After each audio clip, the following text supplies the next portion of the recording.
أعوذ بالله من الشيطان الرجيم بسم الله الرحمن الرحيم. With the passage of time, the true message of the Holy Quran has been diluted and even lost by many of the Muslims of the world, many of whom have used it to further their own agendas. The purpose of this video is to provide you with the true message of the Holy Quran.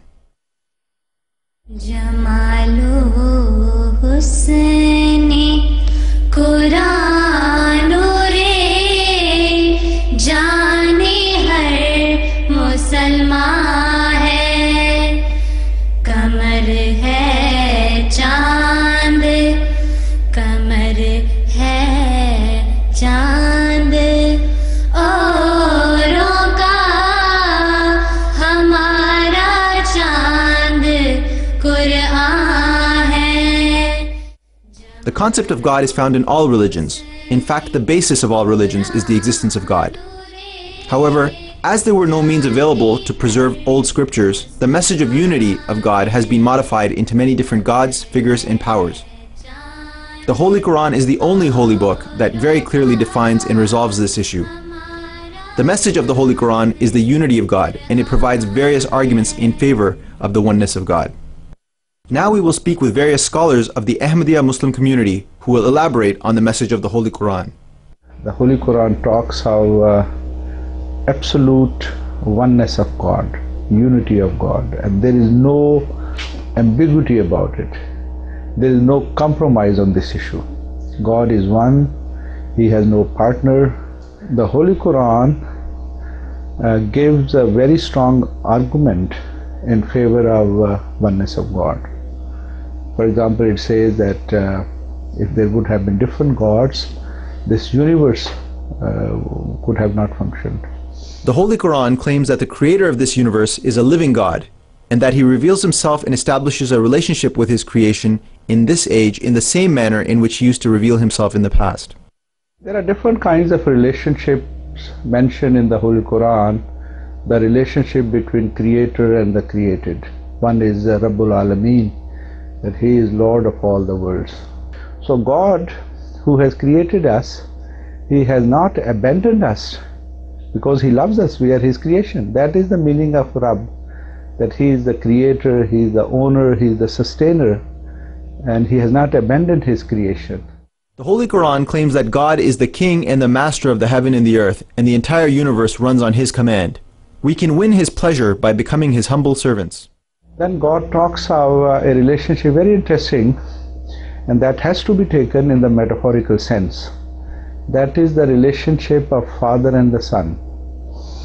Allah says, "Fazkurullaha ka zikrikum aba'akum." You remember Allah as you remember your fathers. The relationship between God, Father, and those who are the spiritual sons and daughters of God. Unfortunately, the Christians have taken it literally. So we believe that Jesus Christ, peace be upon Him, was the Son of God in the metaphorical sense, not in the physical sense. The Holy Quran describes Islam as a religion of peace. It covers all aspects of human life and delivers a message of peace to its adherents in their relationship to fellow human beings as well as their relationship to God. If you see, the word Islam means peace. The root of Islam, Sin Lam Mim, has the meaning of peace. On daily basis we say everybody Assalamu alaikum, peace be on you. We believe that Allah is As-Salam. As-Salam means source of peace.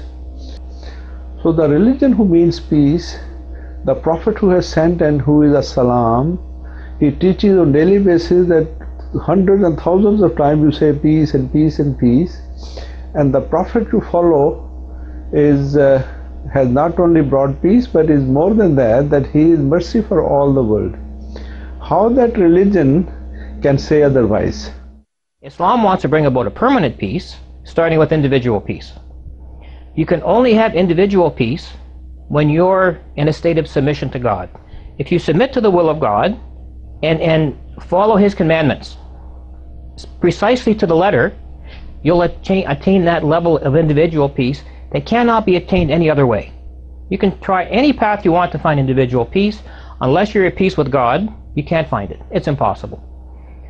That individual peace turns into family peace. It builds into social peace. And it builds into larger and larger volumes of peace that can eventually encompass the entire world, resulting in world peace. The Holy Quran talks extensively about freedom of religion, freedom of speech, freedom of conscience, and all basic human rights. No previous scripture explained these freedoms in such detail, let alone granted them to its followers. The Holy Quran is the champion of freedom because it gave equality to those who were being oppressed, such as women, slaves, the poor, widows, and orphans. Organizations such as the United Nations and world governments have only recently given the rights to their citizens that the Holy Quran gave Muslims 1400 years ago. Hadrat Chaudhry Muhammad Zafarullah Khan, may God be pleased with him, who was the president of the International Court of Justice in The Hague and president of the United Nations General Assembly, wrote a book entitled Human Rights in Islam.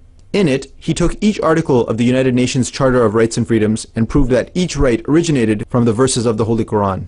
The Quran testifies that every nation was sent a prophet, whether it was the Aborigines of Australia, the natives of the Americas, Africans, or Asians. God sent a prophet to them all at different times to bring them to the straight path. Thus, the Holy Quran is the last teaching which has come to unify all the messages of previous prophets and scriptures under one banner, the banner of Islam. When God sent Adam, or Hazrat Adam alayhi salam, the message was given in a very simple way, because this was the beginning of learning of certain concepts. So God did not say that the complete teaching will be given to Adam, and then gradually more and more was given. But God was sending teaching which was well suited at that time, which was needed at that time, and never said that this is a permanent teaching. And then in the end the Prophet Muhammad sallallahu alaihi wasallam came, and the final teaching was given to him. So one way of unification is that guidance have been completed. So what Islam simply states is, there isn't a wall between Islam and Judaism. There isn't a wall between Islam and Christianity. It's not like it's a separate entity. It's simply a continuation of the development of religion, a type of evolution of religion that culminated and found its pinnacle in the teachings of Islam. Each major world religion is waiting for someone who will come in the latter days to revive their faith and bring peace and harmony to mankind. The Hindus are waiting for the second coming of Krishna, the Buddhists are waiting for the second coming of Buddha, the Jews are waiting for the Messiah, the Christians are waiting for the second coming of Jesus Christ, and the Muslims are waiting for Imam Mahdi. Hadrat Mirza Ghulam Ahmad Qadiani, on whom be peace, the founder of the Ahmadiyya Muslim community, claimed to be the Messiah and Mahdi that each world religion was waiting for. The Holy Prophet prophesied that the unification of faiths would take place at his hands. There is another unification mentioned in the Holy Quran, that it is Allah who has sent down this Prophet, and with guidance and with the religion of truth, and he will make this religion of his victorious over all other religions, even if those who associate someone with God may not like it. So this is a prophecy which will be fulfilled, and which is being fulfilled during the time of Imam Mahdi alayhi salam. Promised Messiah, on whom be peace, made his claim in 1889 in Qadian, India. Today, his followers number in the millions and are spreading the true message of the Holy Quran to all corners of the earth. To learn more about the Ahmadiyya Muslim community, please visit www.alislam.org.